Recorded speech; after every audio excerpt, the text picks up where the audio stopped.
अंदर भी सब कुछ अनिश्चित है। यह अभी भी आशावादी है। यदि आप हारने की उम्मीद करते हैं तो आप बाजारों में नहीं खेलेंगे, लेकिन मौलिक सिद्धांत यह है कि बाजार समझ से परे है। आप कुछ विशिष्ट या वास्तविक नहीं जान सकते। ऐसी स्थिति में विविधीकरण बेहद महत्वपूर्ण हो जाता है। वित्त की अनिश्चितता विचित्र हो सकती है। इस बारे में सोचें कि सफल उद्यमी जब अपनी कंपनी को बेचते हैं तो उस समय क्या होता है, वे पैसे के साथ क्या करते हैं। यह वित्तीय दुनिया में इस तरह दिखता है। संस्थापकों को यह पता नहीं होता कि अब इसके साथ क्या करना है, इसलिए वे इसे एक बड़े बैंक को दे देते हैं।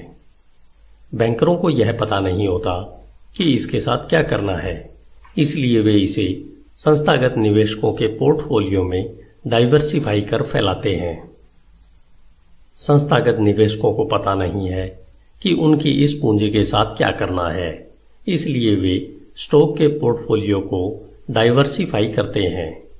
कंपनियां फ्री कैश फ्लो उत्पन्न करने के लिए अपनी शेयर कीमत बढ़ाने की कोशिश करती है। वे लाभांश जारी करते हैं और शेयर वापस खरीदते हैं और इसी चक्र को दोहराते हैं। किसी भी समय श्रृंखला में किसी को भी पता नहीं है कि असली अर्थव्यवस्था में पैसे के साथ क्या करना है, लेकिन एक अनिश्चित दुनिया में लोग वास्तव में असीमित विकल्प पसंद करते हैं। आप जो कर सकते हैं, धन उससे अधिक मूल्यवान है।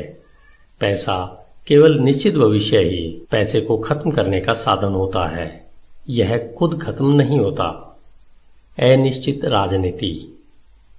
पहले राजनेता चुनाव के समय आधिकारिक तौर पर जनता से जुड़ते थे, लेकिन आज वे हर पल जनता के विचारों से जुड़े होते हैं।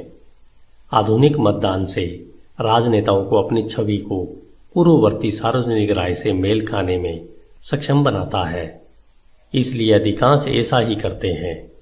नॉट सिल्वर की चुनाव भविष्यवाणियां उल्लेखनीय रूप से सटीक हैं, लेकिन यह भी उल्लेखनीय है कि अब हर 4 साल में कितनी बड़ी कहानी बनती है। इस बारे में सांख्यिकीय भविष्यवाणियों से हम सब और अधिक प्रभावित हुए हैं कि देश अब 10 या 20 साल की तरह दिखने के बारे में दूरदर्शी भविष्यवाणियों के मुकाबले सप्ताहों में सोच रहा है। और यह सिर्फ चुनावी प्रक्रिया नहीं है, सरकार का चरित्र भी बहुत अनिश्चित हो गया है।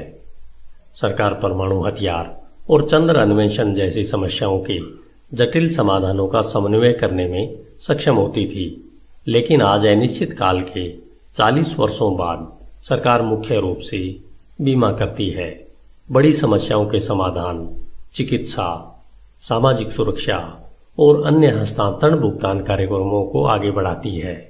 इसमें कोई आश्चर्य की बात नहीं है कि 1975 से एंटाइटलमेंट खर्च हर साल विवेकपूर्ण खर्च किया है।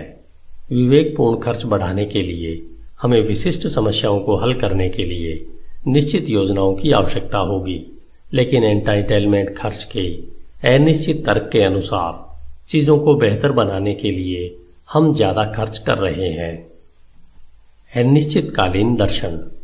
आप सिर्फ राजनीति में ही नहीं बल्कि राजनीतिक दार्शनिकों के विचारों के अनिश्चितकालीन दृष्टिकोण में देख सकते हैं, जिनके विचार लेफ्ट और राइट दोनों तरह के ही हैं। प्राचीन दुनिया का दर्शन निराशावादी था। प्लेटो, अरिस्टोटल, एपिक्यूरस और ल्यूक्रेटिस सभी ने मानव क्षमता पर सख्त सीमाएं स्वीकार की। एकमात्र सवाल यह था कि हमारे दुखद भाग्य का सामना कैसे किया जाए। आधुनिक दार्शनिक ज्यादातर आशावादी थे। दाईं ओर हर्बर्ट स्पेंसर से केंद्र में हेगल और बाईं ओर मार्क्स तक 19वीं शताब्दी में प्रगति के विश्वास को साझा किया गया। इन विचारकों ने भौतिक रूप से बेहतर तरीके से मानव जीवन को बदलने के लिए भौतिक प्रगति की उम्मीद की। वे निश्चित आशावादी थे। 20वीं शताब्दी के उत्तरार्ध में अनिश्चितकालीन दर्शन सामने आए। 2 प्रमुख राजनीतिक विचारक जॉन रॉल्स और रॉबर्ट नोजिक को आमतौर पर कठोर विरोधी के रूप में देखा जाता है। समानतावादी बाईं ओर रावल निष्पक्षता और वितरण के प्रश्नों से चिंतित थे।